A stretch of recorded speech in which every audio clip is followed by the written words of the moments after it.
आज आपण निघालेलो आहे अगदी फेमस स्पॉट पाहण्यासाठी, तो म्हणजे म्हातारीची चूळ. ते ना 5 जण राहतात आता वर्षभर त्यांची नाईट आहे आणि ते टाकी आहे पावसाळी. आपण आता 2 खडकांच्या मधून जाणार सिटी.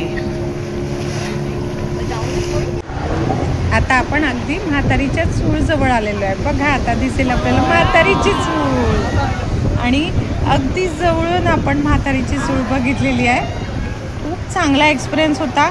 अगदी 2 तास समुद्रामध्ये लागतात आपल्याला तिथपर्यंत जायला आणि अगदी फेमस स्पॉट आम्ही आज बघून आलेलो आहे. आणि फार काही तिकीट नाही आहे, 600 रुपये घेतात. बरेच जण काही वेगळं वेगळं सांगतात, 1000 रुपये 800 रुपये असं काहीही देऊ नका तुम्ही. तर